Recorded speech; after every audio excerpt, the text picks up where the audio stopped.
Maglagay ng espongha sa ref mo at kinabuksan, di mo paniniwalaan ang resulta.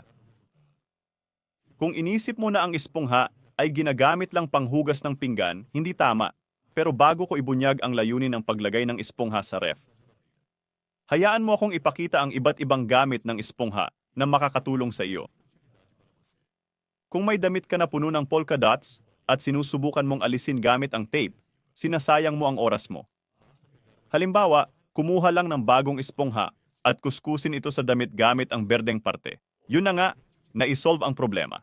Isa pang magandang paggamit ng espongha ay ang panglinis ng mga matataas na parte ng bahay, lalo na kung ayaw mong umakyat sa hagdan o upuan.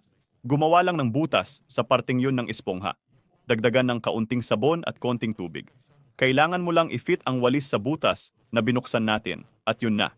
Kaya mong linisin ang kisame ng banyo o kusina o anuman. Kung sa paghuhugas ng madilim na damit, napuna mong maraming buhok, ang espongha ang magiging solusyon mo.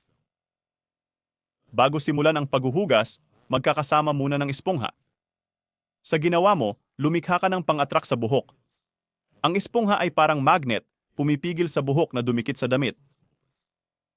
Ang espongha ay mahusay din sa pagpapabango ng banyo. Gupitin lang ang espongha sa gitna. Gagamitin natin ang isa sa mga hati. Pagkatapos noon, gumawa ng lukab sa pagitan ng dilaw at berde. Ganito kalaki. Kumuha ng mabangong sabon at gupitin ang maliit na piraso. Tapos ang piraso ay ilagay sa loob ng espongha. Pagkatapos, secure ang espongha gamit ang holder ng sanitary stone. Tapos ilagay na lang sa vase. At tuwing flush ng inidoro, may lalabas na sabon na nagbibigay ng mabango sa inidoro at tinatanggal ang malakas na amoy ng ihi. Alamin kung bakit dapat lagyan ng espongha sa loob ng ref matapos mong malaman ang iba't ibang gamit nito. Kumuha ng bago na espongha. Maglagay ng konting asin sa espongha, ikalat ito gamit ang daliri. At pagkatapos ay ilagay ang espongha sa ref.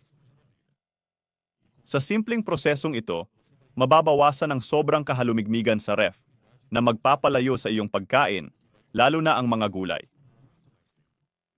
Ang tip na ito rin ay may kakayahang alisin ang hindi ka nais-nais na amoy sa ref. Ang lahat ng ito ay dahil sa espongha at asin na may malakas na kapangyarihan ng pagsipsip. Ngayon, ipaalam mo kung alin sa sponge trick ang iyong paborito at kung ano ang hindi mo alam. Hanggang sa muli, makikita kita sa susunod na video.